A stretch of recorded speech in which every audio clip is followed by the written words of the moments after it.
I'd like to welcome you to the Budget, Finance, and Audit Committee meeting of the Housing Opportunities Commission on May 17, 2024. I'd also introduce to you all the members of this committee who are present. Fran Kelleher, Commissioner, and Jeffrey Muckowitz, who's also the Vice Chair. We will proceed with the agenda. I would like to, before we do this, recommend an amendment to the budget and move items number 9 and 10 into the 1 and 2 position. And this will afford the opportunity for staff to get out of the way and do what they've got to do and move on and not sit here the entire meeting. So we can move items 9 and 10 to the beginning of the agenda. Can I get a motion to achieve that? So moved. Seconded. Probably moved and seconded, so we will proceed with the agenda as revised. The first order of business for us is in fact the minutes for the approval of the minutes of April the 19th, 2024. Can I get a motion to approve the April 19th minutes? I move that we approve the April 19 minutes. Second. Probably moved and seconded. All of your favor signify by saying aye. Aye. Aye. Opposed, nay. So ordered. We will now proceed with items. The first item for discussion will be the action plan update on in response to specific audit findings from the 1923 single audit. Thank you. Good morning, commissioners. Before we start, I just wanted to, I have my laptop, but the monitors are not on up here. So for. Thank you. Yep. We will notify IT. Thank you. Does everyone have their iPad, or should we just pause for a moment? Okay, please, quick indulgence as we get those started.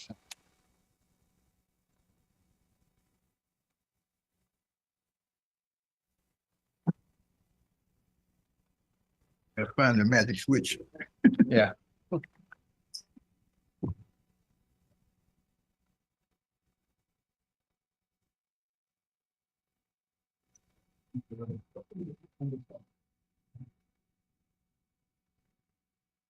Yep. Okay. There we go. Thank you. Hey, good morning. Again, sorry about that. Good morning, commissioners, members of the public, the HOC team. We have a number of items to present to you today and want to start with an update as it pertains to our corrective action plan and our progress. As provided in the materials, you will see that we have made significant strides as it pertains to ensuring that we are abiding by our corrective action plan. At this juncture, we have closely monitored, addressed all of the items that have been identified in the single audit, and we are in the process of preparing for the next round of audit. Want to just pause and afford an opportunity for any questions as it pertains to the information that we provided. Mr. Chair? Yeah. Can I? Thank you. I have a question. It wasn't clear to me reading the report whether compliance has actually conducted their own audit to measure results against what we got from the other auditors. There may be, but I didn't see the data in here.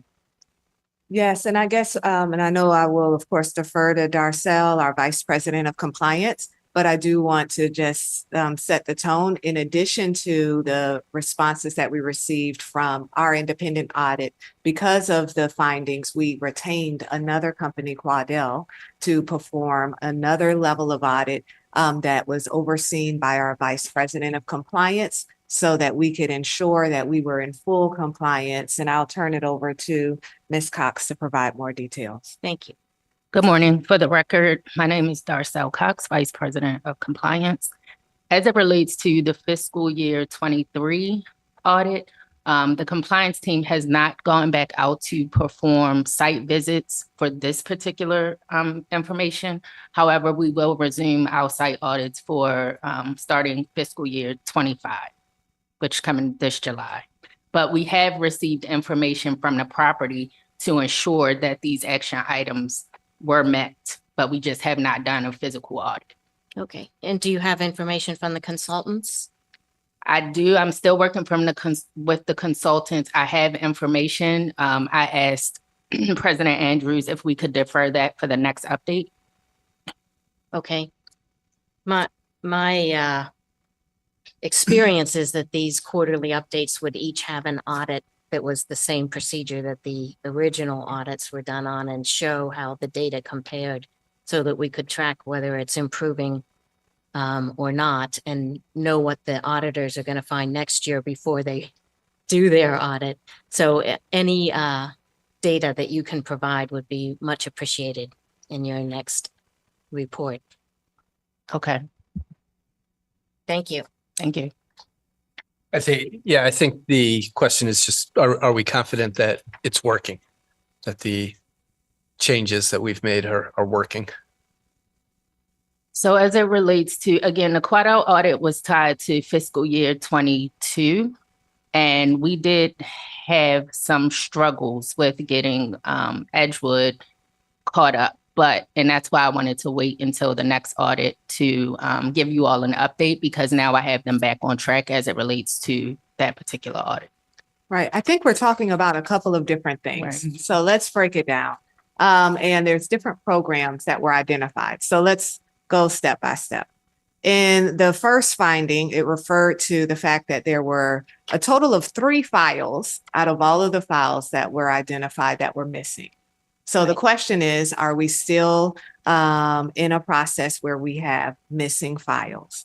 The processes that were put in place in regards to ensuring that regional managers are looking at annual recertifications, providing a checklist, the spot list that is the spot checking and reviewing files that are taking place.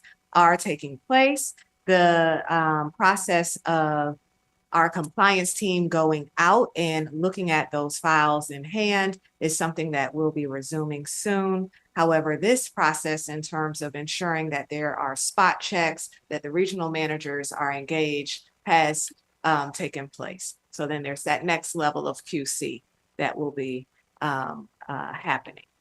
Then there is the next finding that had 4 annual Could you get them to inspections. move the slides while you're talking about this? Oh, yes. Let's slide up, please.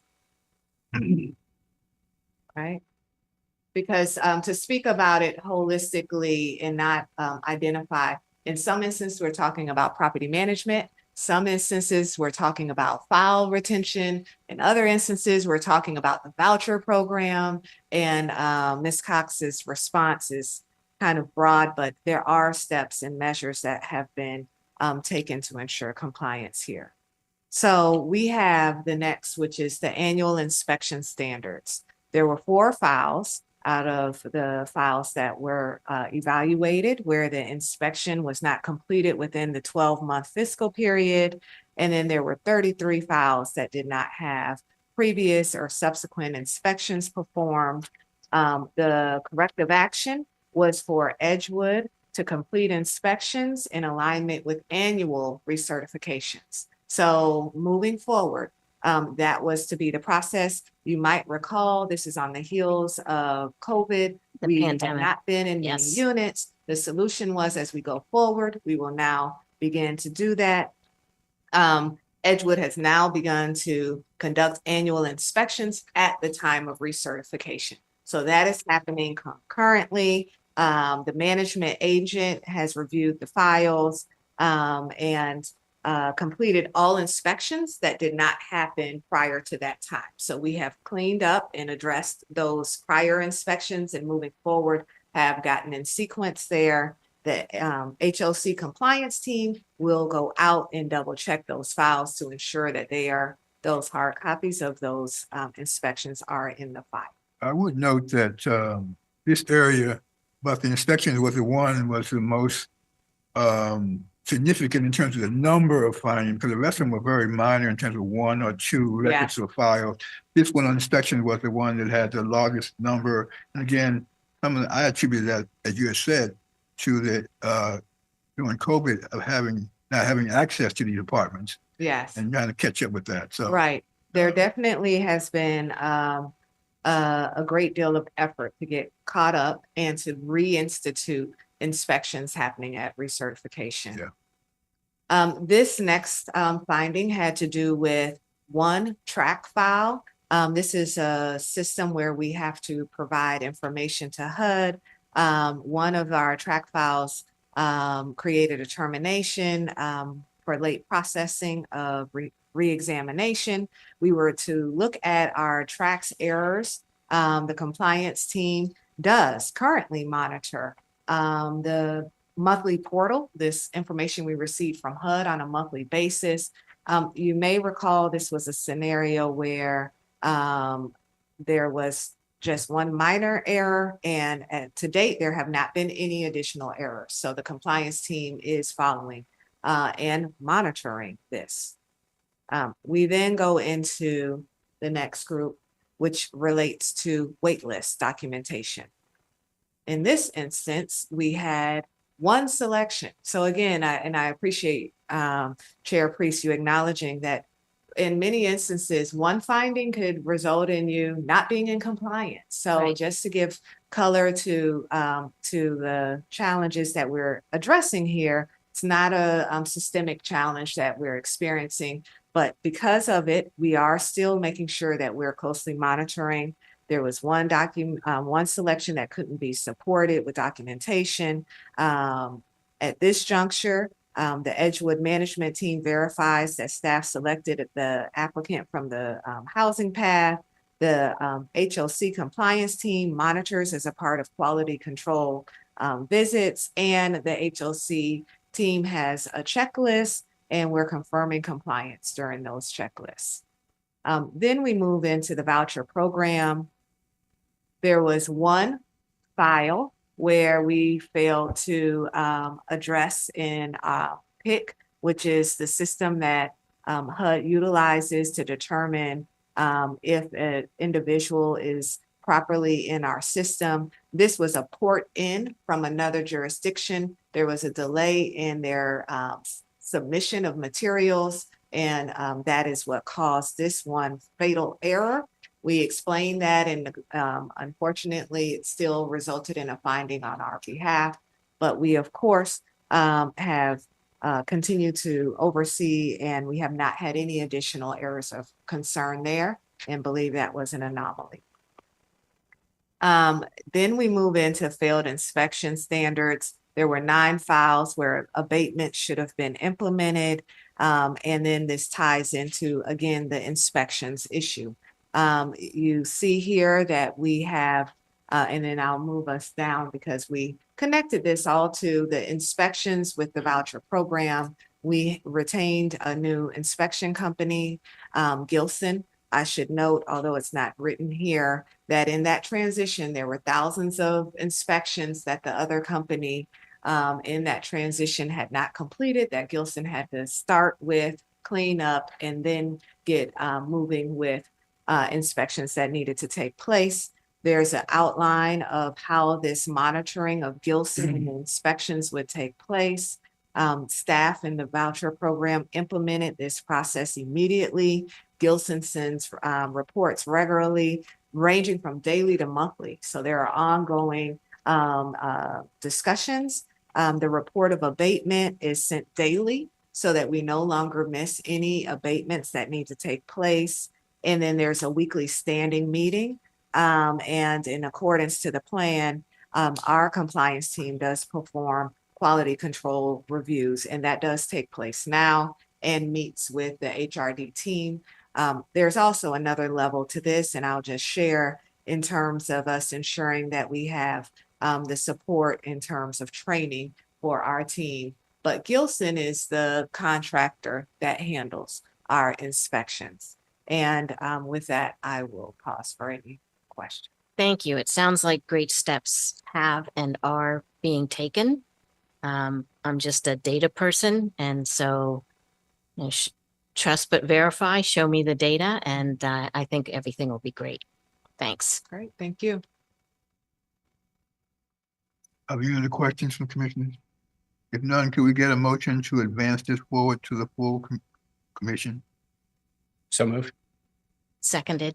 Probably moved in second. All in favor signify by saying aye. Aye. Opposed, nay. So ordered. The next item coming before us deals with the procurement of property management services for renewal for the Leggett. President Andrews. Thank you. Commissioners, this matter pertains to retaining and renewing our property management services that are provided at the Leggett by Habitat. I believe Mr. Ozier, here we are, just arrived. Thank you. I know you were in a little bit of traffic. I will turn it So eager over. this morning. Prepared to do double duty. I turn it over to our Vice President of Property Management, Mr. Ozier, to provide additional detail. Thank you, President Andrews. Good morning, Commissioners. I'm here to present the staff's recommendation today to extend the property management agreement with Habitat at the Leggett. The contract for the Leggett with Habitat is set to expire at the end of August. We do have the ability to provide 2 one-year extensions. And at this point, we are requesting that we provide extend the contract by 1 year, starting August 1st through July 31st of next year. The property is currently going through the lease up, currently at 77.15% occupied and about 78.65% leased. We do expect the lease up to be done by July 31st of this year and stabilize the property to allow us to close on the financing. Originally, the schedule was for the stabilization to be completed by end of December. However, there were delays in construction where the property did not deliver the first units for occupancy until May of last year. And there have been some additional challenges in leasing the 80% AMI units to the senior tenants. However, we're confident we put protocols in place, including enhanced marketing efforts, bringing in a consultant to assist with the marketing to allow us to be able to get the lease up done by the end of July and close on and stabilize the property and close on the financing. With that, the staff is requesting approval for the extension of the property management agreement with Habitat starting August 1st through July 31st of next year. Thank you. Are there any questions for commissioners? I have one question. Thank you. Can you tell us anything about what the challenges with the 80% AMI have been? I'm just curious. Yeah, it's partly been that the units are on the smaller side for the 1 bedrooms and the rents are relatively high. So oftentimes when we are finding qualified applicants, which in itself has been a bit of a challenge, finding the 80% AMI elderly population. But when we do find them, there's an issue with the rents being too high, which we have mitigated now through concessions and slight reduction of the rents. However, we do have a limitation on how much we can really reduce the rents based on the underwriting. But that's really been the primary challenge. Number one, identifying a senior population that is going to be at 80% AMI. And second, based on the rents and the AMI, a lot of our competitors have the somewhat similar rents at 60% AMI. Okay, thank you. I hope we can take that into account as we open more buildings and learn from our experience. Thank you. What is the total number of 80% units? It's 118 units that are at 80% AMI. Any other questions? Can I get a motion to advance this item forward to the full commission? I move that we advance this to the full commission. Second. Probably moved and seconded. All in favor signify by saying aye. Aye. Opposed, nay. So ordered. Thank you very much. Thank you.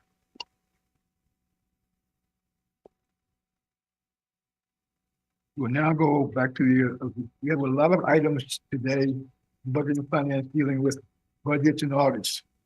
So we will now get into our first item of discussion, which is our fiscal year 2024 budget to actual statements for the 3rd quarter.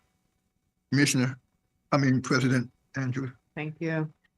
Commissioners, yes, we have a great deal of information to provide to you today, but starting with our budget to actual statements, just want to reiterate what we've previously stated in terms of our efforts to move out in this post-COVID space as it pertains to the losses that we've experienced in property management.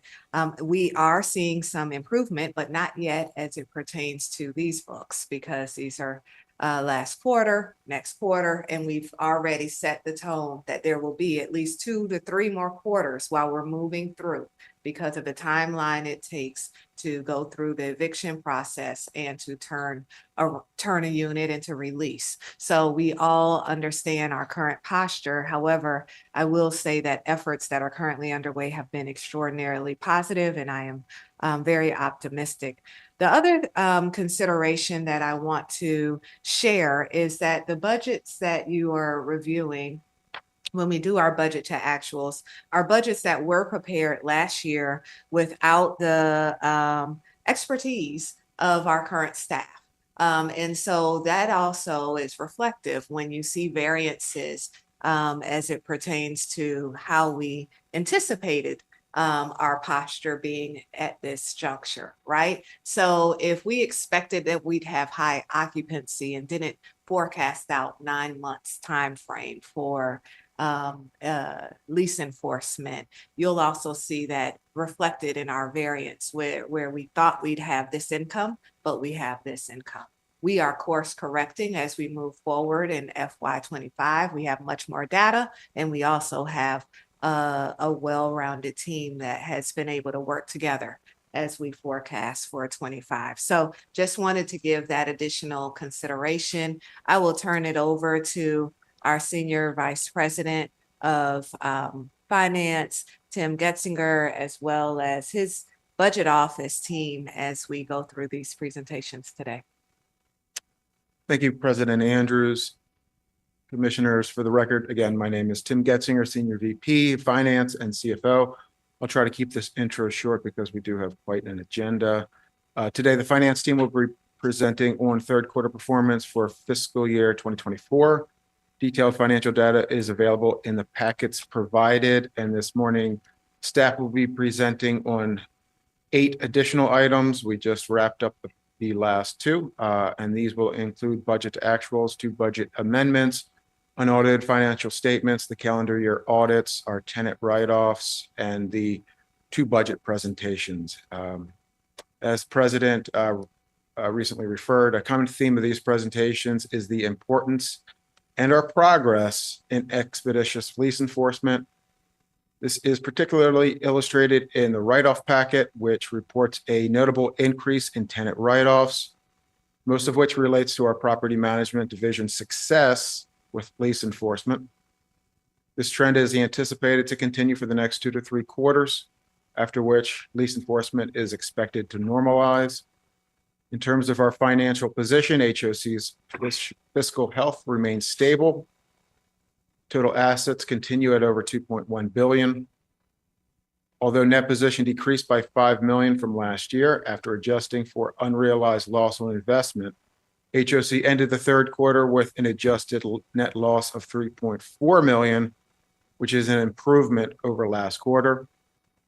Current and quick ratios are up for both the quarter and the fiscal year. HAP utilization is high. It's at 98%. Tenant arrearages continue to be an issue and are up $3.6 million this year and total $13.1 million. A review of arrearage trends indicates that although arrearages continue, its acceleration has declined this year. Reserves, including the general fund operating and property reserves, are stable. A review of our non-revolving development funds also demonstrates stability and are projected to improve with upcoming commitment and development fees. And as we mentioned earlier, a large driver in the Q4 performance will continue to be the timing of commitment and development fees, and of course, property performance, specifically rent collection, deferred maintenance, and utility costs. And with that, I'd be happy to answer questions. Question? Yeah, on the arrearages, I guess I'm trying to understand, obviously a lot happened during the pandemic. How much of it is like, are we continuing to experience high levels of new arrearages?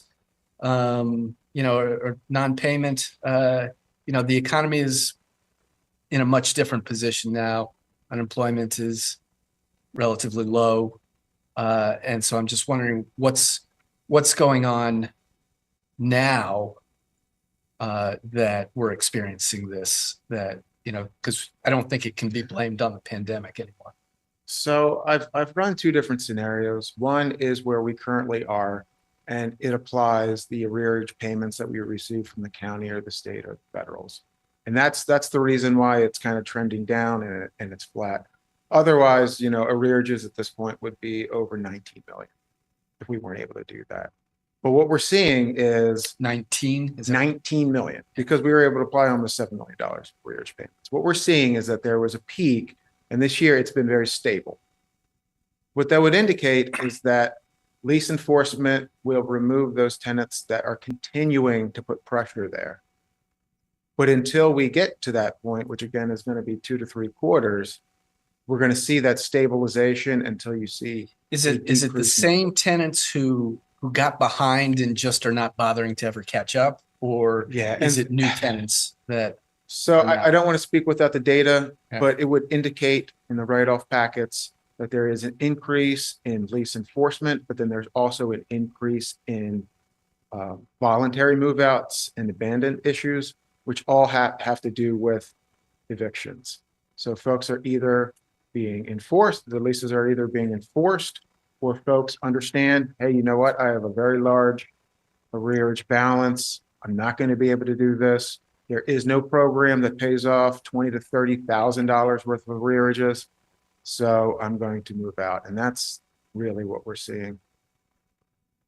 Right. I also just want to indicate that it's really difficult to give a broad stroke because the scenarios are extremely individualized. We do have scenarios where people have conceded that they will not be able to pay their rent. They have not moved out. They know that they have 9 months to think about it. And if they time it right, it might be the winter months, right? And then they get a couple of extra months. So there are people who have definitely taken advantage of understanding how our progressive court system is and have taken that approach. We are at this juncture trying to encourage our tenants in terms of lease enforcement, so they understand that we will take action, so they know that. But it is difficult to determine who, what, and if there's repeat issues and just make broad statements there. I'm going to allow, because this question is best posed to our Vice President of Property Management, Mr. Ozier, to weigh in. Yeah, so a lot of the things that President Andrews and Tim said are very much true. A lot of the tenants who were not paying rent during COVID and received the relief funds, those are very much the same tenants who are continuing to not pay the rent. And currently, the tenants who are going through the legal system, it's taking us anywhere from 7 to 9 months to get them through the court system from the day we actually send them the first notice to vacate. And that's if they don't appeal. So that process could even be lengthier than that. And then it's also a approach where we're first addressing the tenants with the largest balances, then we will work our way down to the smaller balances. So it's going to take a little bit longer because we haven't done the exercise of where every single person who owes us above $2,000 is going to be sent to eviction immediately, because it's just the workload would be very high, and then we would essentially potentially end up with a very large number of vacant units at the same time. And therefore, it is going to take a little bit of longer time to get these tenants through the eviction process. And we are taking a step-by-step approach so we can really monitor the entire process from start to finish. And we are going bucket by bucket to the largest residents first, and then working our way down to the smaller balances. Some of this was to be expected in a way, given the fact that it has been historically that when you have rent supplement programs that came into play in COVID, that in fact paid the rent and the arrearages for a lot of residents, that they tend to get into a very bad habit of really redirecting their really limited income to other things. And when they're forced to have to comply with having to pay it, They're just not able to it. It's not that they don't want to sometimes, it's just they just can't because of their own spending habits. The other thing is that we are not the only landlord in the court.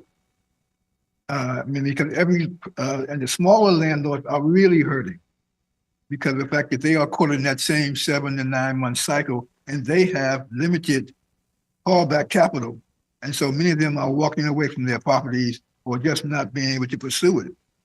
So we are fortunate in a way that we are larger, but that doesn't mean that we have the capacity to absorb the range of arrearages if we don't have an aggressive program of making sure people understand that. And we were very lenient. I mean, as a commission, we adopted a policy of not being aggressive on eviction.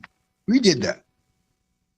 And so now we are facing the consequences of that kind of decision, and it's going to take longer for us to get out of it. And no, I agree with all that, and it's, you know, an unfortunate, I guess, side effect, you know, of that providing that relief, as you note, or that you know, whether it's a bad habit or you know, some other pattern is formed that then carries over longer than it should.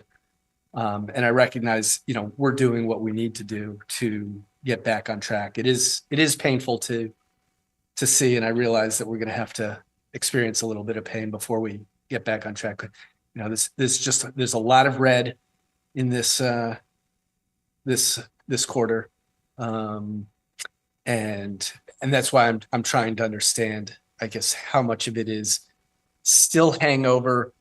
You know, I don't necessarily want to blame it all on hangover, but whether there are things that are, you know, if it is those tenants who received relief and then are just continuing to not make payments, and, you know, that red was disguised by some of the relief that we were getting in the past, or if there are new problems that are cropping up that are not related to, you know, the pandemic and the patterns that were created during that time. No, the other thing I would just note that is, in addition to the challenges we have with rent collection, when we turn the units, there's expense. And so that expense is high. So when we say we have 200 cases in court right now, that means we are on standby to turn 200 units, and not just turn the units. There's oftentimes a really asserted effort, and including sometimes bringing in temp staff to try to quickly release these units, to get the message out, to get the applications in. And so all of these expenditures for every unit that we have to turn is something that, of course, impacts our bottom line, and that's what you're seeing. I appreciate the explanation of your very methodical strategy and the explanation from finance of the estimate of how long it will take us to work through this. I think those are very helpful parts of information. Thank you. Are there any other questions? If not, can we get a motion to advance the Sure. item? We haven't done the actuals yet. Oh, you haven't? Sorry. That was the preamble. That was the preamble. It went longer than I wanted it to. Sorry. Well, hopefully this Chair gets can some of be- those Chair can questions be brief. Thanks. out of the way. Get some of the questions out of the way up front. Appreciate it. So. Okay, with that, presenting the first item which is the budget to actuals, is Kai Shea, our Assistant Budget Officer. Kai? Thank you, Senior Vice President Gettinger, and thank you, President Andrews. Good morning, Commissioners, staff, and the viewing public. For the record, I'm Kai Shea, Assistant Budget Officer.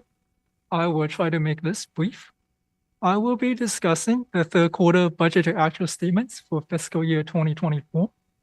So if we look at attachment 8 on page 18, the agency ended a quarter with a net cash flow shortfall of $7,163,808.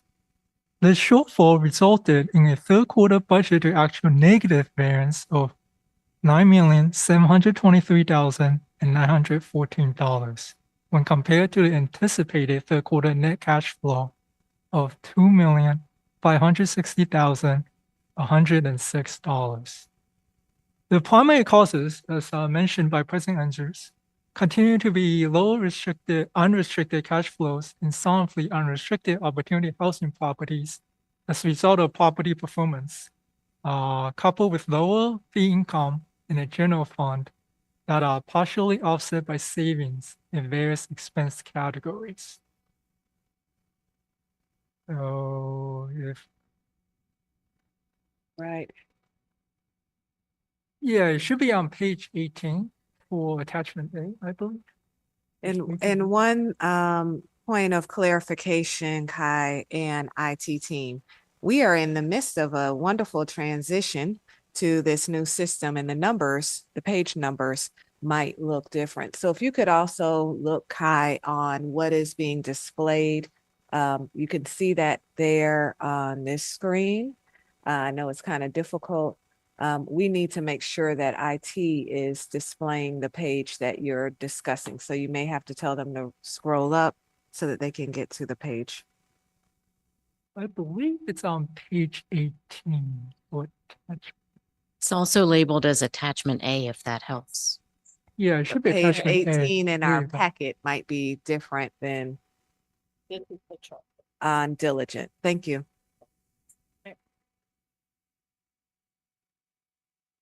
I apologize about that. So from the chart, you can see the general fund consists of basic overhead costs for the agency. This fund ended a period with a deficit of $6,352,033, which resulted in a negative variance of $662,654 when compared to a projected deficit of $5,689,379.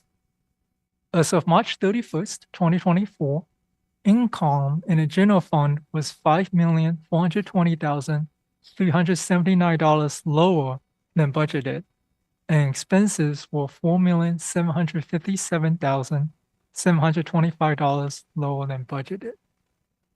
The negative income variance was primarily the result of delays in the receipt of commitment and development fees that were scheduled for the first 9 months of the fiscal year. It is important to recognize that the numbers are estimates based on current plans. However, they are subject to change in the financial market and project costs. The total impact to the fiscal year 24 general fund due to the size and timing of the certain fee income through March 31st was a shortfall of approximately $4.8 million when compared to the budget. Let me pause us. I'm not following, and I want to make sure that commissioners, you are. And let's just pause and make sure that we keep syncing up your talking points with what's being displayed. And maybe Terry and Tim, you can assist Kai by looking at the screen and seeing if you just need to tell IT to scroll up, that would be helpful. So if we go to the top of the page, we're still on this, but we can move up to the top of the page. Thank you. That display. If we could scroll back to the top of the page display, where it says general fund. I do want to explain that this is showing a variance of cash flow to cash flow. So you do not see the breakout of income and expense for the general fund on this page. However, Kai is explaining that the variance for the general fund really is a larger variance in income than the savings in expenses. And that nets to the $663,000 variance. As was explained in the packet, sorry, and I can't hear, so I don't know how loud I am, so I apologize. As was explained in the packet, that we do have timing variances through the third quarter. A portion of that income in fees, specifically commitment fees, will be received in the fourth quarter. In addition, staff is diligently working to pull forward some of the development fees on Stewart Town, Shady Grove, and Georgian Court to occur in the fourth quarter that were not included in the FY24 for budget to mitigate some of this lost revenue from our properties. So the $4.8 million variance through the third quarter, we anticipate that fee variance in the fourth quarter will be under $2 million. And we do have significant savings in our general fund. A large portion of that is due to salary lapse, as well as some of the capital work that was planned to come from operations not being completed yet. So that is the explanation for the general fund variance. And I'll turn it back over to Kai to continue with opportunity housing as he moves to the next slide, which is attachment B on the following page.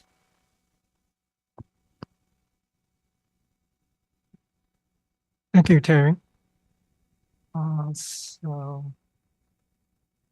Okay, so we're on the right page. So this is attachment B. Could we advance to see the bottom of the top? Could we advance, please, to see the bottom there? Thank you so much. So attachment B, we're looking at the development corporation properties here. So the chart is broken into two sections, the unrestricted and restricted properties. So the properties with unrestricted net cash flow ended with a quarter with a cash flow of $2,588,318, which is $3,265,954 less than projected. So if we move to the next section, which is the properties with restricted net cash flow, the deficit from this group was $1,133,651 more than budgeted through the quarter. This is mostly due to RAS-6, lower rental revenue, and higher vacancy loss, coupled with overages in maintenance and utility expenses. And now, if we could please advance the slide to the next page. If we move down a little bit. So this is attachment C that we're looking at. You might need to make that a little bit smaller so we can capture the entire first part of the chart.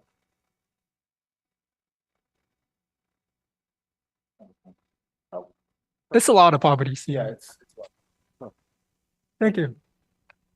So the first group are the properties with unrestricted net cash flow. So they generated negative cash flow of approximately $23,000, which is $2,741,555 lower than projected. Expenses at a vacated Elizabeth House make up $339,682 of this negative variance. And it's mostly due to utility payments and maintenance expenses that's being carried over. Similar to the development corporation properties, this group is reporting deficits largely attributed to higher maintenance costs and bad debt expense. So on the, if we could scroll down a little bit to the second, yeah, thank you. So the second group are the properties with restricted cash flows. Cash flow for this group was $2,636,491 lower than budget. The majority of this variance is from Cider Mill, which reported a negative cash flow variance of $2,154,852 due to overages and bad debt, maintenance, administrative, utility, and security costs that are coupled with higher vacancy loss. Staff is working to reduce the current deficit of $1,880,136 through active lease enforcements and lease up, as well as review maintenance expenses for possible capital expenditures that should be reclassed. When looking at the other properties, the variances were attributed to higher maintenance, utilities, and bad debt, as well as some vacancy loss at some properties. Now, if we could advance the slide. Yeah, so now this is looking at a housing choice voucher program. This is attachment D, yes.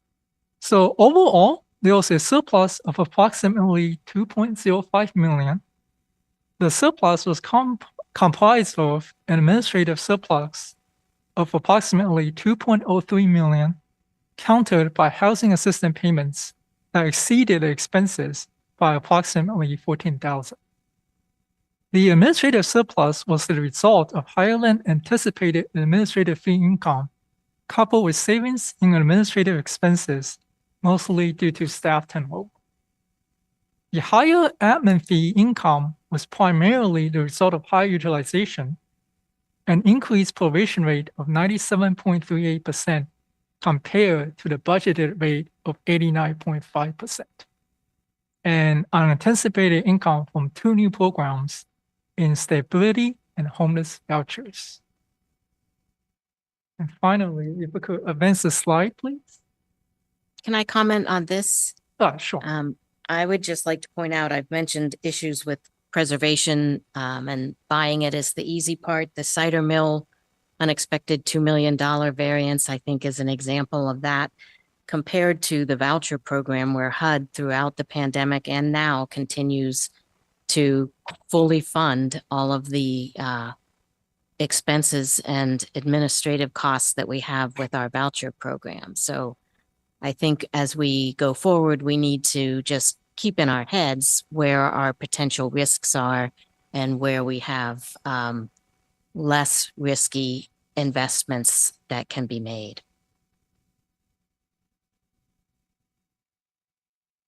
Thank you.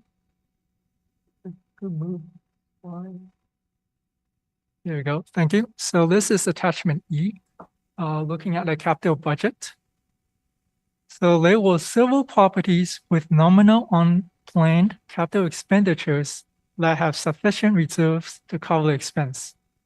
Where this is not the case, staff are reviewing the obligations from the Opportunity Housing Property Reserve to ensure sufficient funds are available to cover the balance of the overages. So this concludes the presentation. If there are any questions, I will be happy to address them.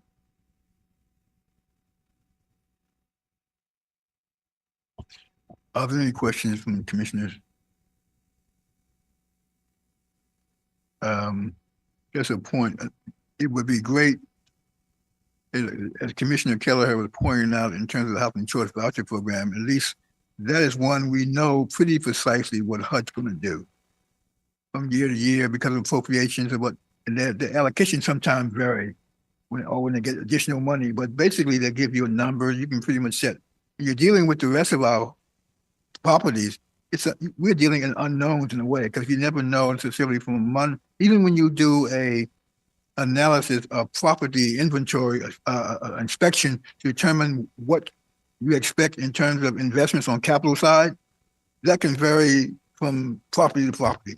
So a lot of the assumptions that we make in the beginning of the year, which is what Terry does very well, she always outlines the assumptions about how we made these estimates, because that estimates can determine the level of variance that's going to occur in a positive or negative way about what happens in a specific property. And that's what makes the volatility of the properties and their performance affect our budget so much. Yeah. Right. And for cider mill in particular, in addition to the high number of arrearages, right, we also have the increase in security costs that was not anticipated. And that is truly reflected here.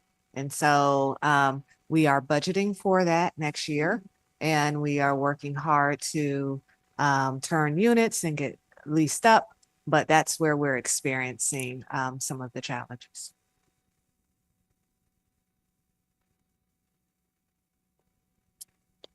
I would make a motion that we advance this, or does this advance? Yeah, to the full commission.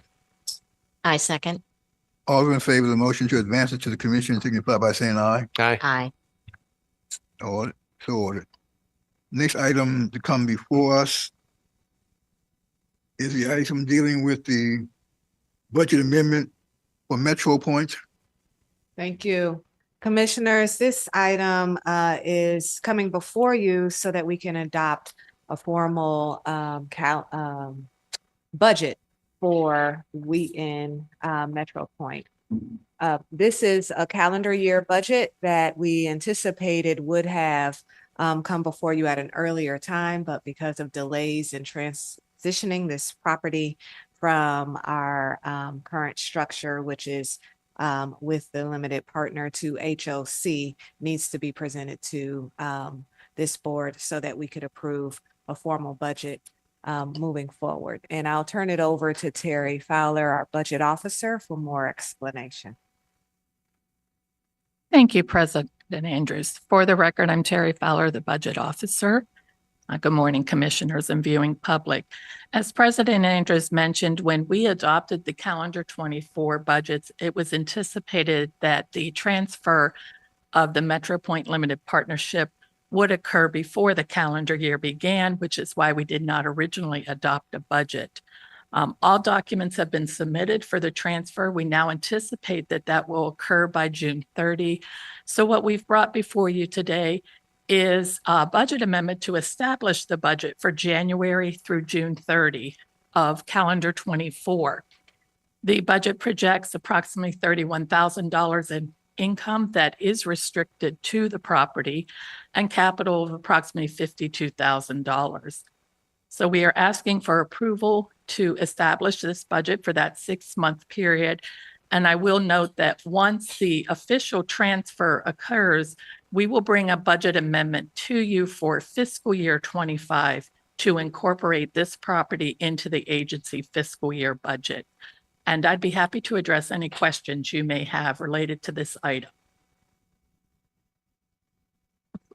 Are there any questions from the commissioners? No, I would move that we approve the amended budget Calendar year. to the Budget calendar year amendment. 24 operating and capital budget. I second. You probably moving and seconded. All those in favor signify by saying aye. Aye. Opposed, nay. So ordered. Thank you. Thank you. The next item, we also have to deal with a budget amendment for the Leggett. Yes, thank you. This matter pertains to modifying our budget for the Leggett to reflect the transition of payment for the ground lease from the development budget to the operating budget for the Leggett. And this is going to be presented again by Terry Fowler, our budget officer. Thank you, President Andrews. Yes, the ground lease for the Leggett that was between Elizabeth House 3 Limited Partnership and Acorn Storage Number 1 LLC was paid by the development budget through April of 2024. The responsibility for that payment transferred to the Leggett Limited Partnership effective in May. Therefore, we are amending the calendar 24 budget for Elizabeth House 3 Limited Partnership by including the ground lease payment in the amount of approximately $41,667 for the 8 months of May through December. This will total approximately $333,333. The budget that was adopted for calendar 24 had restricted cash flow of approximately $2.5 million. And that was based on the lease up and stabilization with debt service not beginning until August. As the Vice President of Property Management mentioned, we anticipate stabilization later this summer. There's already sufficient cash flow generated through April to cover these payments, and with the additional cash flow that will be generated between now and December, there is sufficient funds to cover the ground lease payments, and it will just reduce the restricted cash flow at the property. And I'd be happy to address any questions you may have. Are there any questions from commissioners? No, If not, can we get a motion to recommend this forward to the full commission? I move that we move forward to the full commission, the calendar year 2024 budget amendment for the Leggett. Second. All those in favor signify by saying aye. Aye. Opposed, nay. So Thank you ordered. very much. Thank you. The next item to come before the committee is dealing with our third quarter unaudited financial statements. As commissioners, you received a prelude in regards to our financial position by our CFO, Mr. Getzinger, previously. I'll just note that while we are experiencing losses on the property as a whole, our agency is financially strong. Our net position has decreased slightly, 1.68%, which while is significant, is nominal considering the amount of losses we're undergoing with our property management portfolio. Our asset position has increased to 2.1 billion, and both the current and quick ratios, which are strong indicators of our financial position, continue to increase and show viability. I will turn it over to our finance team, Tim Getzinger, as well as our controller, Eugenia Pasquale, to provide additional information. Thank you, President Andrews and the Commission. I have provided an overview of the financial position of the agency, as President noted. Providing the details will be Eugenia Pascal, our Controller.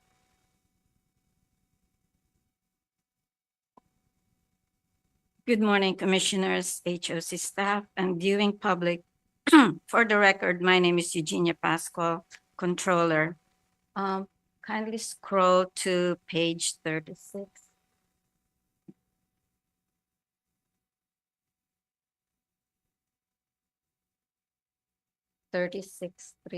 Please. Eugenia, the Yes. pages are different in diligence, so you'll just have to look at the screen and ask them to scroll up. Thank you. Okay.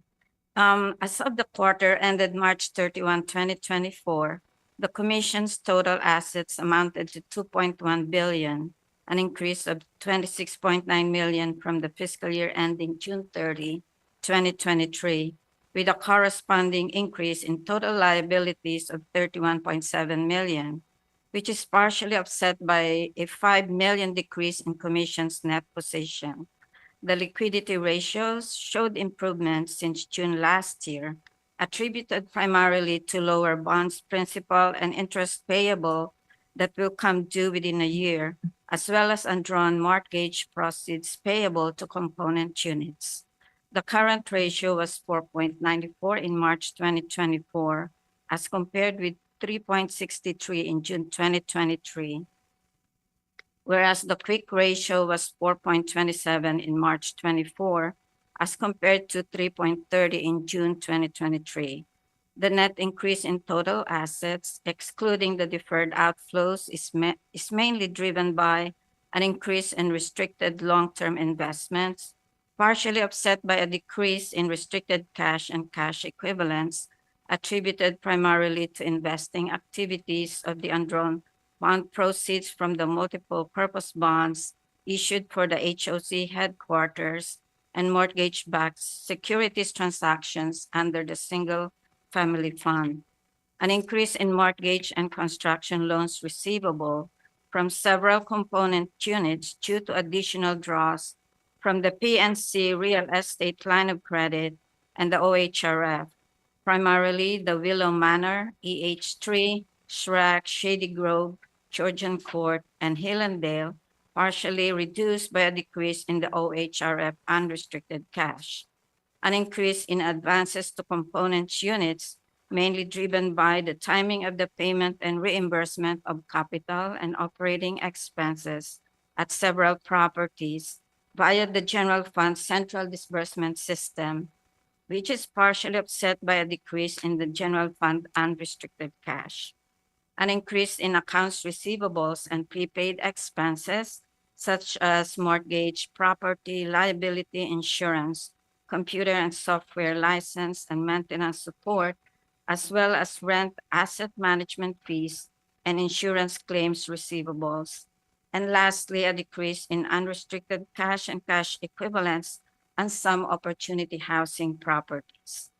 There was also a corresponding increase in total liabilities, largely due to an increase in bonds payable due to the issuance of multipurpose bonds for the scattered sites and HOC headquarters, partially offset by the decrease in mortgage notes and loans payable due to the refinancing of existing debts of BPC 1 and 2, Scattered Sites 2, MHLP 10, and the headquarters, as well as repayment of Upton 2 RELAC advances from the LIHTC equity.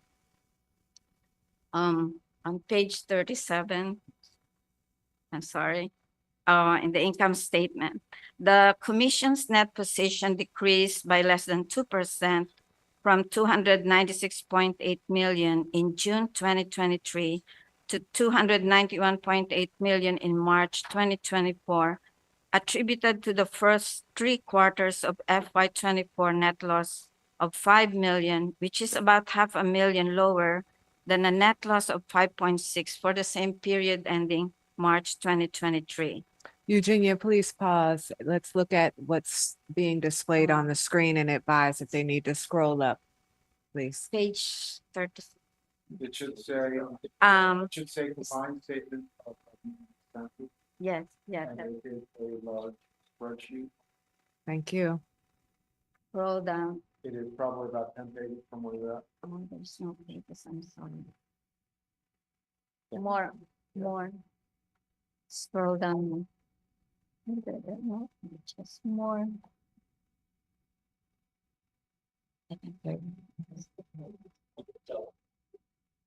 Oh, if you can scroll more. More. Go by page. One more or two more. 2 more pages, please. Down 2 more. Yes, 1 more. There you go. Thank you.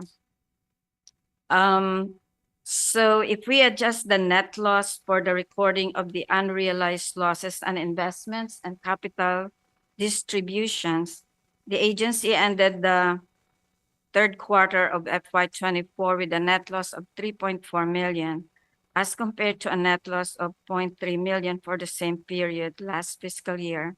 It's mainly due to an increase in administration, maintenance, and interest expense, coupled with a decrease in rent income, partially offset by an increase in investment income, county grants, and non-operating investment and interest income. The operating revenues increased by about 16.5 million to 229 million this year, compared to 213 million the same period last year. This is largely due to the higher HOC revenue and investment income, along with a decline in unrealized losses and investments. Excuse me. Excluding the HOC revenue and unrealized losses and investments, the commission ended with an adjusted operating revenue of 127 million as of March 24 and 120 million as of March 23, or an increase of 7.5 million. The operating expenses also increased by 18 million from 221 million, mainly driven by an increase in housing assistance payments, administrative expenses, interest expense, and maintenance expense. If we exclude the HOP expense, the adjusting operating expenses increased by only 12 million. The non-operating net revenue amounts to 5.1 million as of the quarter ending March 24, versus 3.8 million for the same period last year.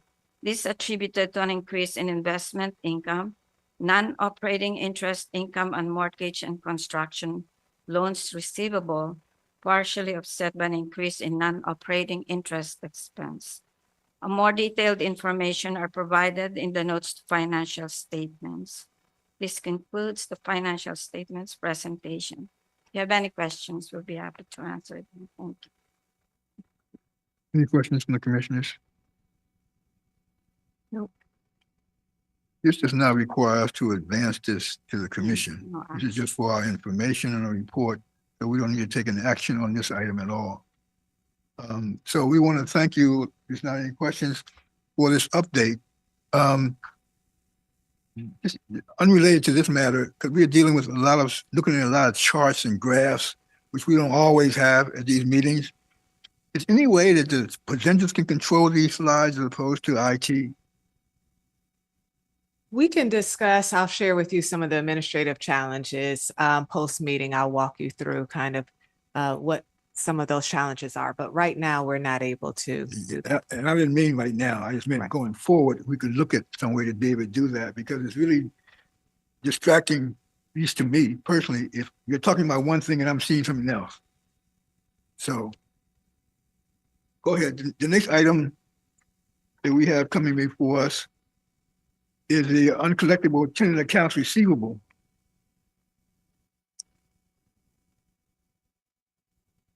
I'll let our finance team provide this update. Thank you. Thank you. Presenting the item for uncollectible tenant accounts receivable is Nilu Razigi. And as I mentioned earlier, the spike you're seeing is in direct relations to our lease enforcement actions. And presenting the details of this is again, Nilu Razigi, our accounting manager. Good morning, commissioners, members of the public, and HOC staff. My name is Nilu Rizegi, and I'm the finance manager. The agency's current policy is to provide for an allowance for any tenant's accounts receivable balance, which are older than 90 days. On a quarterly basis, the staff also recommend to the commission the write-off uncollected receivable from past tenants. The proposed write-off for the third quarter of fiscal year 2024 amounted to $502,000, an increase of $133,000 compared to the previous quarter. This period's write-off consists of $491,000 of bad debt from Opportunity Housing and $11,000 from the LIHTC RAD properties. The primary reason for the write-off across the property include tenants who were evicted, abandoned, vacated their units, are no longer in an HOC program, moved to a nursing home, job transfer, purchased a home, passed away, poured it out, and needed more space. After the full commission's approval, the write-off is processed through Yardy's write-off function with the tenant detail placed into the uncollectible accounts receivable database. The next anticipated write-off will be for the fourth quarter of fiscal year 24, which will cover April 1st to June 30th, 2024. If you have any question, we'll be happy to answer them. Thank you. Are there any questions from the commissioners? I get a motion to advance this forward to the full commission. I move that we advance to the full commission the uncollectible tenant accounts receivable report. Second. All in favor of the motion signify by saying aye. Aye. Opposed, nay. So ordered. Thank you very much. The next item to come before us is a fiscal year 23 audit, presentation of the calendar year low-income housing tax credit partnerships and our limited liability company audits. All right. Thank you, commissioners. This is a request to advance our audits. We have 14 tax credit partnership and LLCs that have been finalized at this stage. There are, I believe, 3 that are underway. Right now, we are presenting these audits that are unqualified and demonstrate good standing. I turn it over to our finance team for any additional information. Thanks, President Andrews. Yes, again, so we have 19 calendar year properties. Everything else is on the fiscal year. Of these, there are 17 low-income housing tax credits, and then we also have 2 LLCs. Of the low-income housing tax credits, all but 3, those on the next page on the chart, Bower Park, Willow Manor, Spring Garden. They've all been substantially completed and are with the investor, as is the HOC west side at Shady Grove. We expect that all of these will be completed, and if the BFNA recommends, we can add this into the commission packet. Again, these are all clean audits, and I do want to commend the entire finance team, especially the property accounting team, but also property management and asset management, because they are on the ground with their third-party managers to make sure that we are getting the correct data. So I want to make sure that everybody is respected for all their hard work. But with that, again, all of these are clean, and we expect to have everything by the commission meeting. I'll be happy to answer any questions. I would like to compliment you on 17 clean audits. It's very heartwarming to read all of these letters, and it comes across also that none of them had any difficulty getting any data. or working with staff, and that's good to hear as well, because I know this is not the only thing that you were working on by far. So kudos. Any other questions? Can I get a motion to move this forward to the full commission? So moved. I second. Properly moved and seconded. All in favor signify by saying aye. Aye. Aye. Opposed, nay. So ordered. Thank you. The next item is going to be a presentation on the Opportunity Housing Fund budget. Yes, thank you, commissioners. This particular fund includes our fiscal year properties as well as our Opportunity Housing Reserve Fund. You will see that there are revisions that are being reflected in this presentation. We continue to fine tune, and I will turn it over to the finance team for this presentation.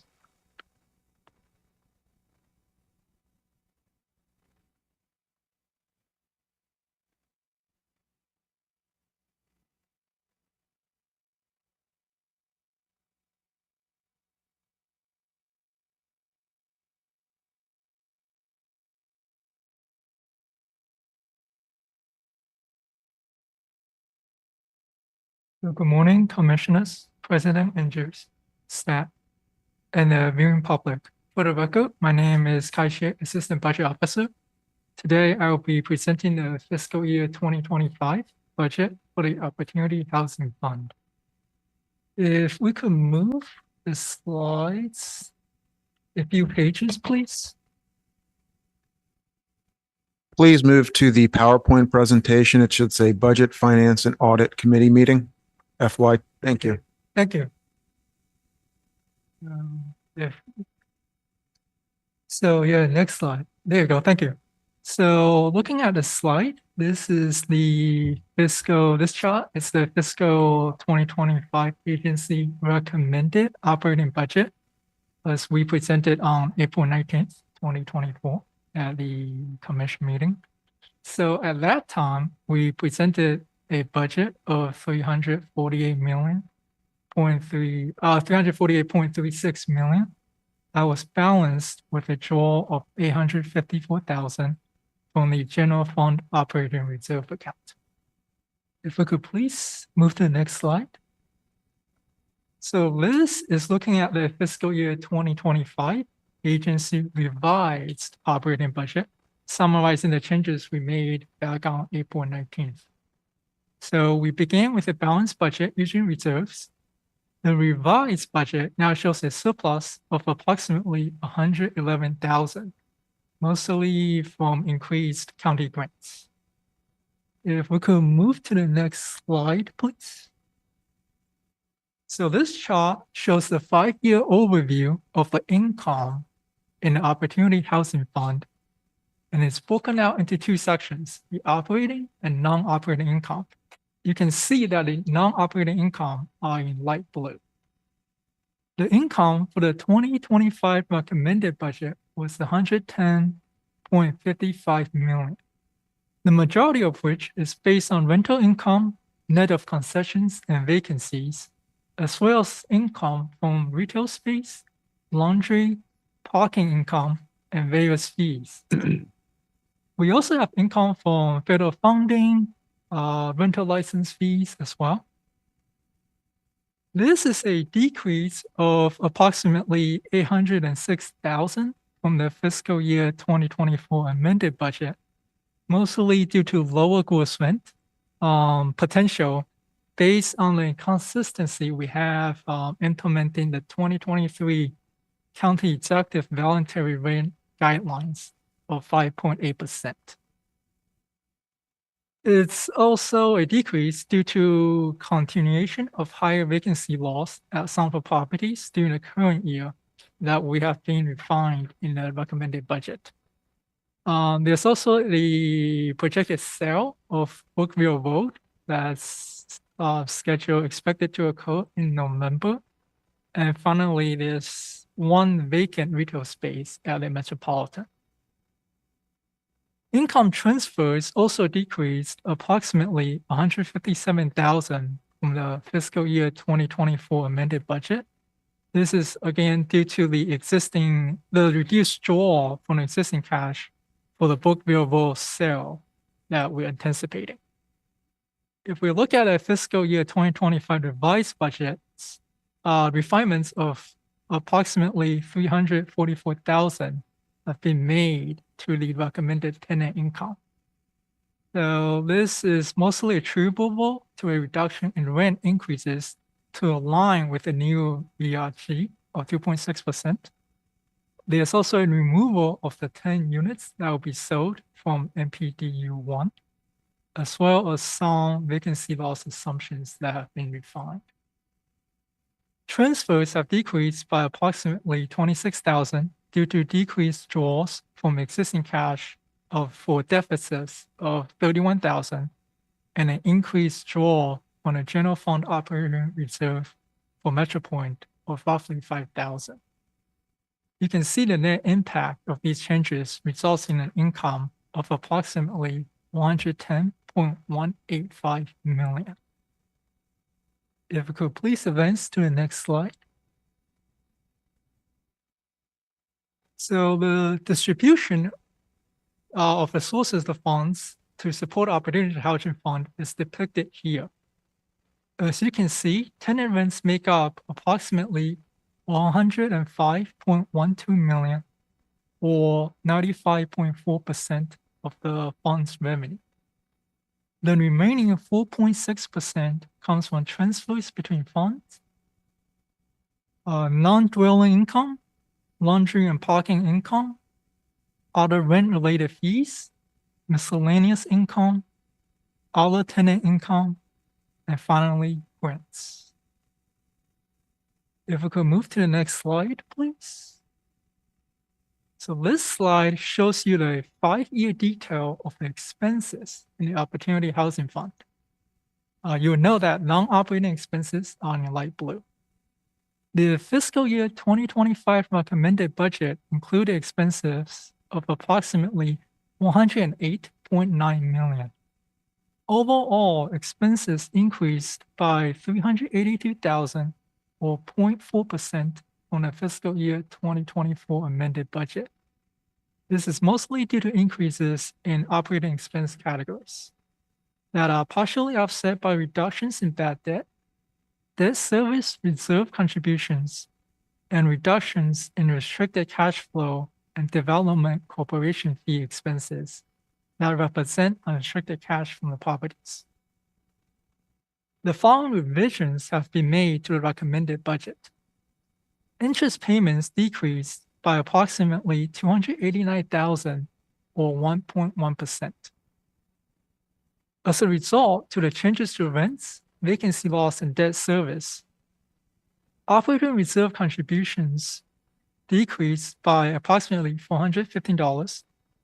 Restricted cash flow increased by approximately 32,000, and development corporation fee expenses for the properties increased 142,000. So therefore, total expenses have decreased by approximately 116,000 to 108.78 million. If we could move to the next slide, please. So this chart reflects the distribution of the use of funds in the Opportunity Housing Fund. So you can see there's a breakout between the operating and non-operating expenses. The pie on the left are expenses for the properties between the operating expenses and non-operating. The operating expenses are roughly 55.5% and non-operating of 44.5%. So you can see it's almost equally divided. The three largest operating categories are personnel of approximately 16.3 million, operating fees of approximately 16.16 million, and maintenance of 10.63 million. Bad debt accounts for 2.36 million, and the remaining operating categories are, as you can see, are administrative, operating costs, utilities, insurance, and taxes, which total about 14.91 million. So looking at a breakout to the right are the non-operating expenses. The largest category here is debt service at 38.23 million, followed by contributions to reserves, which account for 3.82 million. And then finally, the distribution of cash flow to development corporation fees and restricted cash flows are 4.94 million and 1.43 million respectively. If we move to the next slide, please. So this chart reflects a 5-year history of the total property cash flow, which is broken into 3 categories: development corporation fees, unrestricted cash flow, and restricted cash flow. As you can see, total projected cash flow has decreased approximately 3.49 million for the fiscal year 2025 revised budget when compared to the fiscal year 2024 amended budget. The decrease is largely due to decreased development corporation fees from Glenmont Crossing, the Metropolitan, Montgomery Arms, and VPC1, that's somewhat offset by the increase at Brooks Hill High Rise. There's also decreased cash flow from Bradley Crossing and the Willows, a deficit at Cider Mill, and increased deficits at RAS 6 that are partially offset by increased cash flow from Westwood Towers. Finally, there's decreased restricted cash flow at Brookside Glen, Cider Mill, Metropolitan Dev Corp, and the Oaks at Four Corners. If we please move to the next slide. So this chart represents the fiscal year 2025 agency revised budget, summarizing the changes we discussed today that are shaded in peach, and the changes that were discussed on April 19th that were related to the public fund as shaded in green. As a reminder, the fiscal year 2025 recommended budget included a contribution of $854,000 from the general fund operating reserve. The net impact of the changes introduced in this presentation results in an increase of $142,000 in income to the general fund. This is based on increased development corporation fee income from the properties. The net impact of the changes to unrestricted cash flow in the Opportunity Housing Fund is a decrease of approximately $255,000.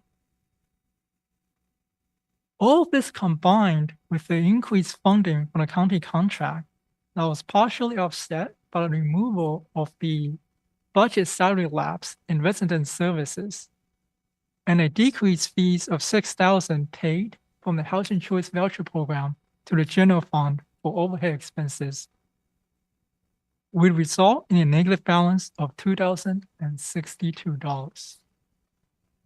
This concludes my presentation. I will be happy to take questions. Commissioners have any questions to staff? In the memo, it talks about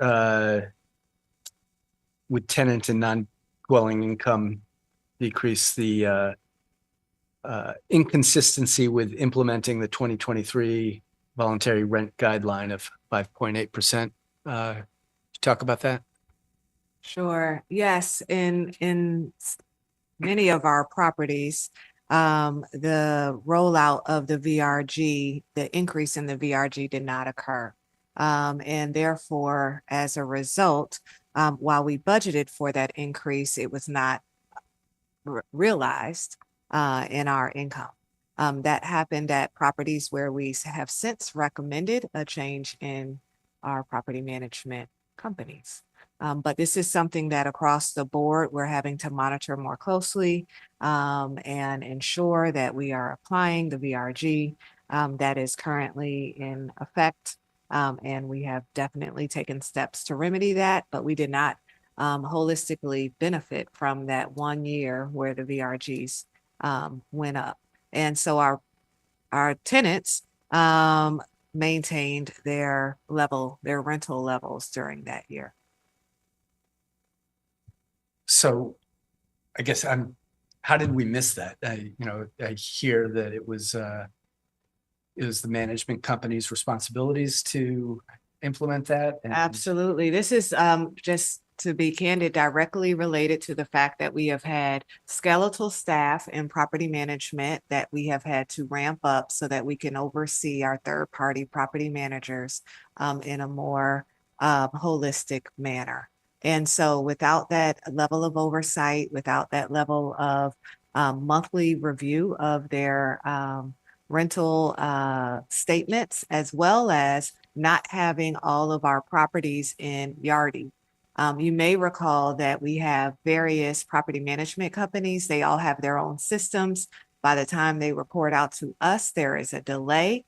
And therefore, we are requiring, and our new contract requires, for everyone to utilize that one system that we are able to have direct oversight on an ongoing basis as it pertains to their management of our properties. So with the full transition to Yardi, we will have and be able to, one, determine what we're experiencing on a day-to-day basis at each property. And now we have, for the most part, a fully staffed property management team, which has oversight on each of these properties and is doing that observation.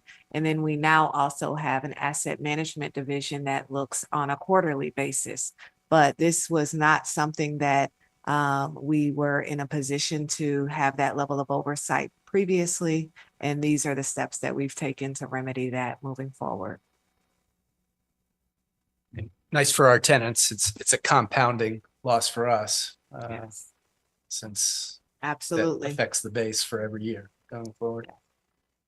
We may not have the right knowledge base in the room to answer this question, but I know some of the legislation related to rent control in the county was going to implement an ability for landlords to bank the increases if they didn't take them in a particular year. Is that something that we could do with this? I think that would not be applicable because it's retro prior to when that the new Went into legislation effect. was put into effect. Okay, It does, however, allow us an opportunity to petition for higher rents when we have properties that are undergoing renovations, and that's something we should think about.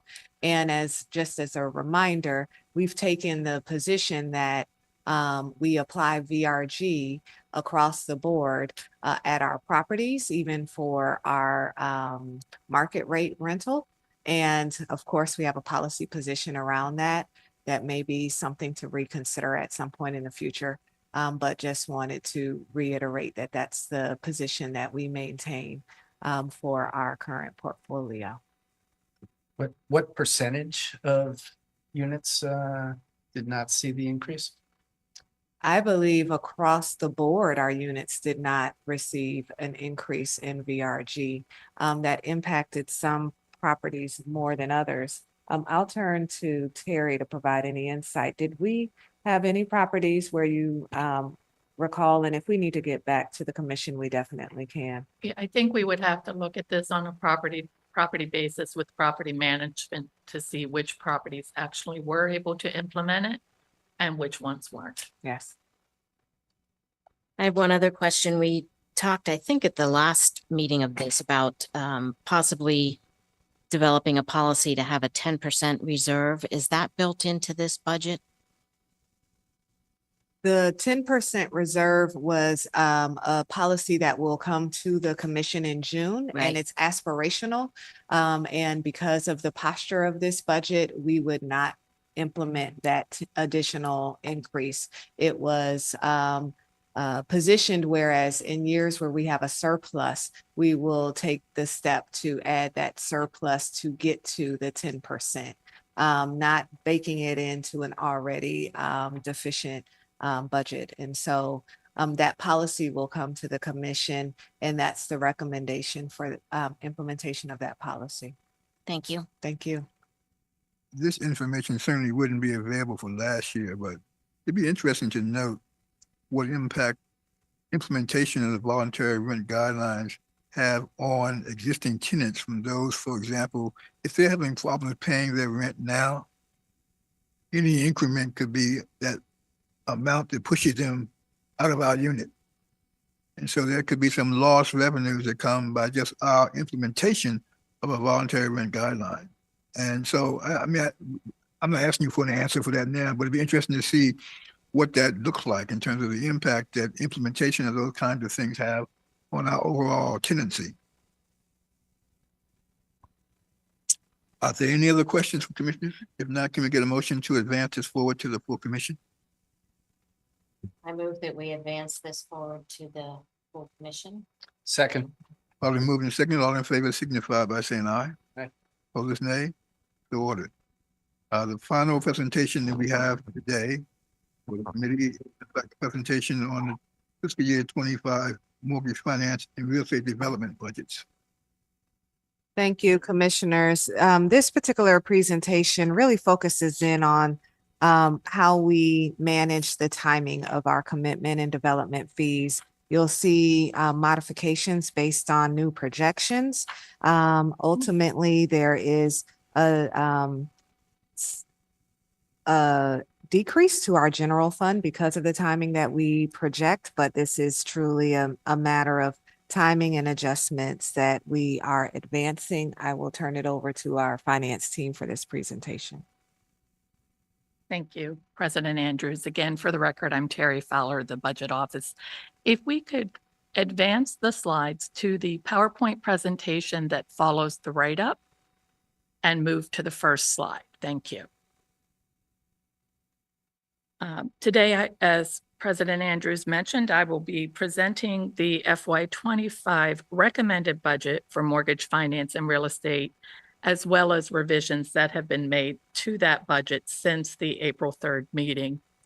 On this page, again, you can see that our original recommended budget was approximately $348.4 million and did have a projected draw from the general fund operating reserve of approximately $854,000. Related to the previous question, as President Andrews mentioned, it is our goal to include contributions to the general fund operating reserve in our budgets when possible. Since this budget is already at this point recommending to draw, it would just be an advancement that would pull back. But I will note that there have been times in the past where we had a budget that was projected to draw and that did not occur. We actually ended up not having to draw from the general fund operating reserve. When that happens at fiscal year end, we make recommendations to put the surplus in the reserves to work towards that goal of 10%. If we move to the next slide in the presentation, you will see that this is not the corrected presentation that was provided this morning. But I apologize. There was an error with the presentation that the opportunity housing slides were attached to mortgage finance. That was to have been corrected this morning, but this does not look like it is the corrected presentation slides. Is there? Right. And just for the IT team, you can pull this down and we'll allow the team to communicate with you so that you could catch up to what's being presented. Thank you.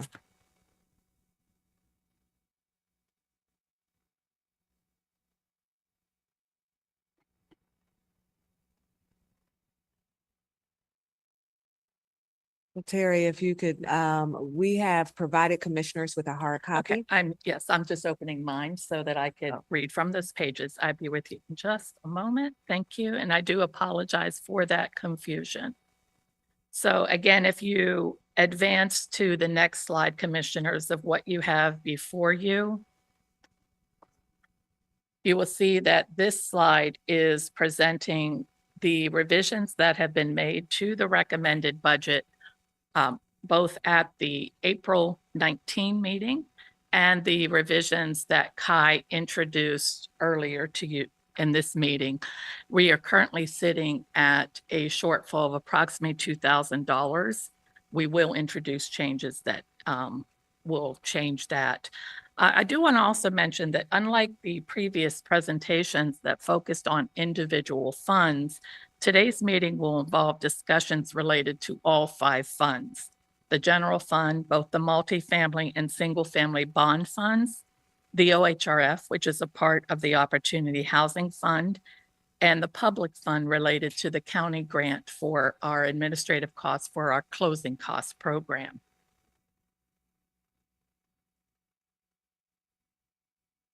If we advance to the next slide, this is the overview of the Mortgage Finance Division.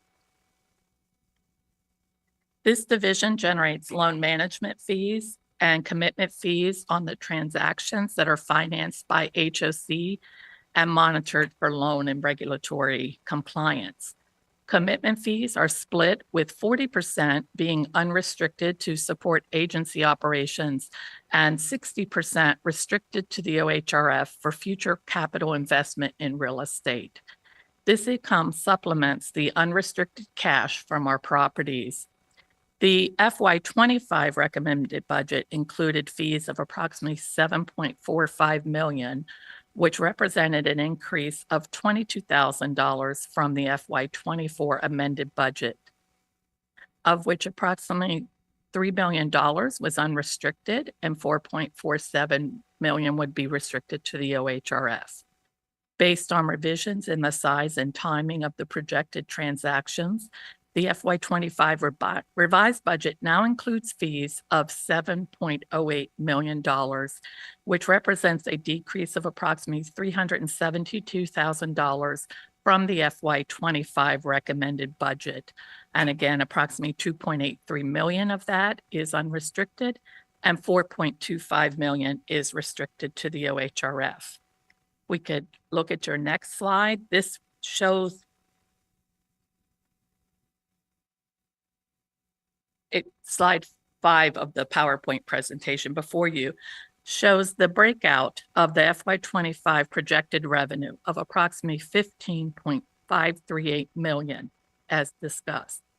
Commitment fees make up approximately 45.6% of the revenue. Of that, 27.36% is restricted, and the balance of 18.24%, or $2.83 million, goes to the general fund to support agency operations. The bond draws account for approximately $4.24 million, or 27.3%, and that covers the administrative cost of the programs. And it's worth noting that included in that administrative cost is the fee paid by Mortgage Finance towards agency overhead, in addition to the fees that they generate to support agency operations. If we can move to the next slide, which is page 6 in your PowerPoint. And I just want to note, we're also now on the correct slides online. Thank you. so Thank much. you, IT team. Okay. So this slide shows the breakout of the expenses of the Mortgage Finance Division, which is approximately $5.91 million. As you can see, personnel makes up approximately $2.9 million, or just under 49% of the cost. Operating accounts for $150,000. Management fees are $1.6 million, or 27%. Mortgage insurance and trustee fees account for $62,000. And finally, the FHA risk sharing of approximately $1.2 million, or 20%, is reflected as an expense. We saw it previously in the income. The monies are paid and then restricted to that reserve for the properties that have FHA risk sharing insurance. We can now move to the next slide. This slide shows the 5-year detail of the real estate division. Again, non-operating income and expenses are noted in blue. Just like the commitment fees, development fees are also split, with 40% going to the general fund and 60% restricted to the OHRF for future capital investments. The FY25 recommended budget included fees of approximately $14.16 million, of which $3.38 million increase from the FY24 amended budget. The split of that was approximately 5.66 million unrestricted to the general fund and 8.5 million restricted to the OHRF.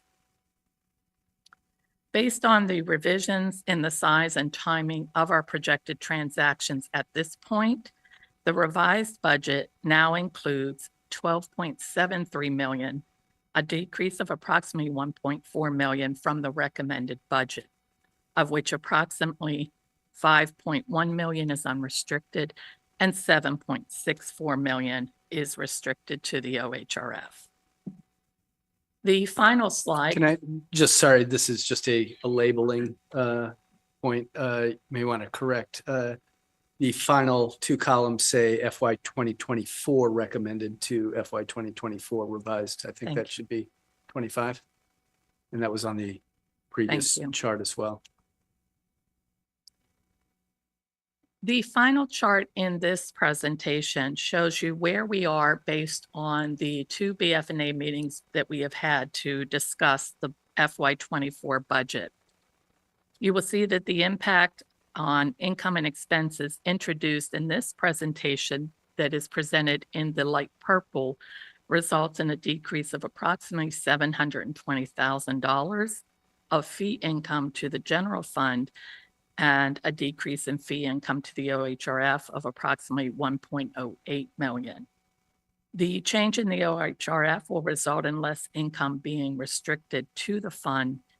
The change to the general fund will result in a negative balance at the end of today's meeting of approximately 722,000, which if we would include that would increase the projected draw from the general fund operating reserve from the 854,000 presented in the recommended budget to approximately 1.576 million. I do want to mention that between now and June, we will have additional changes to the budget. Those will include an update to our personnel complement and our indirect cost model allocations. And we do anticipate a few additional changes in commitment fee projections that will impact that final draw. When we come to you in June 5th, we will present an overall reconciliation, including all changes presented thus far, plus the impact of those additional changes to the recommended budget that will be reflected in the proposed budget that will come to you for adoption in June. And if you have any questions, I'd be happy to address them. Any questions from commissioners? I have Okay. maybe more of a comment than a question in terms of how we review the budgets. I have to admit, I find reviewing at the fund level somewhat inadequate because they're so broad. It doesn't give you a whole lot of information about what goes on. Now, the paper document does give some additional information about the departments and what they are doing, and I appreciate having had the opportunity to review that. I would like to also point out that the operating performance information in the budget is the only operating performance of the departments that we get. In the past, when I've recommended having quarterly operating performance budgets, I was told, oh no, that's in the regular budget. But we only look at it once a year, and then it's never on the agenda for discussion. So I would like to recommend that in the future, we spend more time in a meeting discussing the departmental level detail and the performance information that's in the budget proposal. The other thing I would like to recommend, which was done for some of the graphs today, is to have the basic comparison between the current year and the proposed budget. And I recognize that proposed budgets change all the time. I know when I worked at OMB, we just drew a line and said, this date is the proposed budget. It's going to Congress, and anything after that was handled totally separately. But I find comparing a proposed budget to a slightly different proposed budget not nearly as helpful as the current full year to what's the proposed full year of the budget. And I want to thank our CFO for being willing to answer many of my questions that I had as I went through this additional detail that we never have a chance to discuss here in committee. And I have given him a format of what I think would be useful to commissioners in terms of the comparison of the current year to the proposed budget to consider.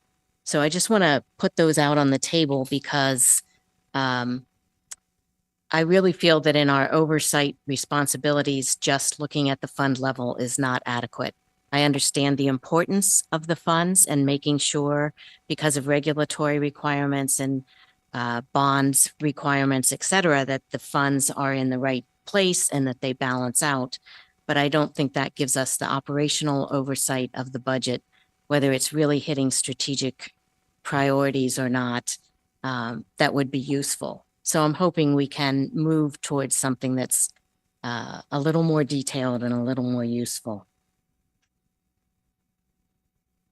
You want to continue the comments?